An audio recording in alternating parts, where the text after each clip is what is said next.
prête aujourd'hui.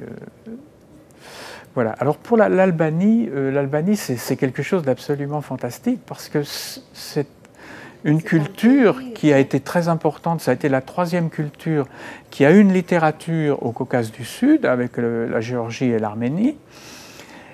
Et puis, depuis presque un millénaire, on avait perdu même l'idée de cette culture. En fait, le dernier personnage, à ma connaissance, qui en parle au Moyen-Âge, c'est Héton l'Arménien, qui revient au moment des croisades en France, qui écrit une espèce d'introduction aux cultures orientales qui s'appelle La fleur des histoires d'Orient. Et dedans, il signale qu'il y avait des Alouènes qui avaient leur écriture. Ce sont les Albanais. Ce sont les Albanais, les Arwan, comme prononcent les Arméniens. Je me permets d'ajouter qu'il s'agit des Albaniens caucasiens, qui étaient un des ancêtres des Azerbaïdjanais modernes. Voilà, un des ancêtres. Et il y en a encore qui vivent, en particulier dans le gros village de Nij, où je suis allé il y a quelques années. Il y a encore 6 à 7 000 personnes qui parlent cette langue, mais qui ont perdu leur écriture. Les Oudines, par exemple. Comment ? Les Oudines. Les Oudines, voilà. Donc, ils sont vraiment les... Alors, c'était un petit peu une aventure intellectuelle quand, en 1937, un Géorgien qui prépare sa thèse de doctorat trouve dans un manuscrit arménien une série de 7 alphabets avec, entre autres, donc il y avait l'alphabet arabe, l'alphabet copte, et puis l'alphabet albanien. Alors, 52 graphèmes, très compliqués. Il est assez ému et interloqué. Il appelle son directeur de thèse, qui est un très grand linguiste géorgien, Akaki Shanidze, qui vient, qui examine la chose. C'était vraiment un grand linguiste, et il dit, mais voilà, ça correspond tout à fait à ce qu'on sait de la phonologie de l'Oudine, donc l'héritier des Albaniens du Caucase. Et il fait une présentation commune avec Ilia Abouladze, donc qui avait découvert l'alphabet, et il dit maintenant, il faut absolument qu'on trouve soit des inscriptions, soit un palimpseste, pour quand même on ait une littérature, parce que l'alphabet c'est bien, mais ça ne suffit pas pour une langue. C'était un alphabet indépendant ? C'est un alphabet complètement indépendant qui n'a fonctionné que pour les Albaniens du Caucase. Il était indépendant des cultures voisines ? Complètement, complètement. Comme la langue, c'est une langue donc, qui fait partie du groupe des langues du Daghestan, des langues donc, particulières, qui ont une structure propre. Ça commence avec l'ingouche et le tchétchène, et ça va jusqu'au Tabasalan, donc au bord de la mer Caspienne. Donc il a eu cette langue. Et effectivement, 10 ans après, les Azéris préparent à Minguet-Chaour un grand barrage pour l'électricité. Et le bulldozer met à jour les ruines d'une église du 7e siècle, probablement, avec des fragments, des tessons, 2 chandeliers, et puis un espèce de chapiteau. C'est un faux chapiteau parce que il faut savoir que en Géorgie et certainement aussi en Albanie du Caucase, à l'entrée du sanctuaire, dans ces petites églises, il y avait une grande croix monumentale. Mais c'était une église albanienne. Il s'agissait d'une église. D'une église albanienne. Et sur les 4 côtés de ce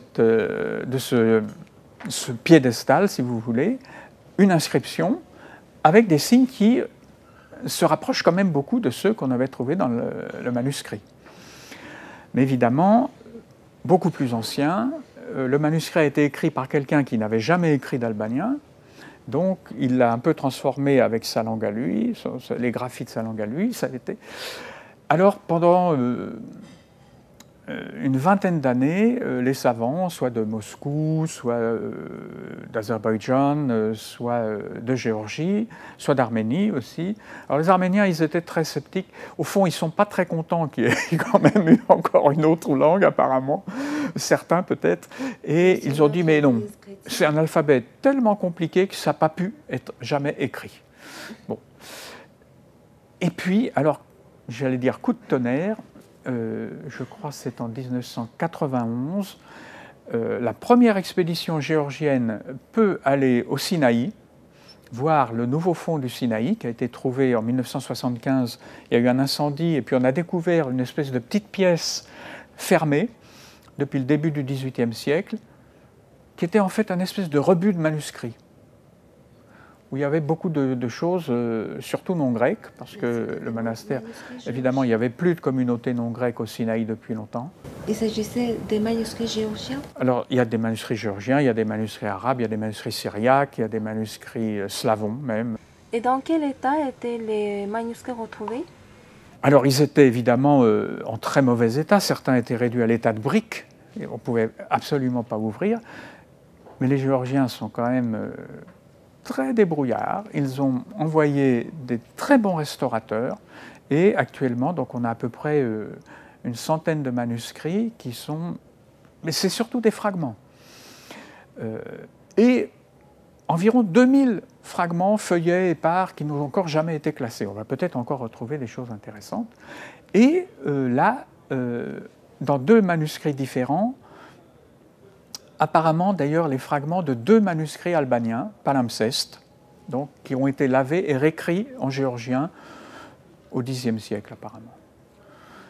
Et donc, on espère que ce mois-ci, je viens de recevoir l'annonce, que ce mois-ci va paraître une reproduction de ce manuscrit, de ces manuscrits albaniens du Caucase.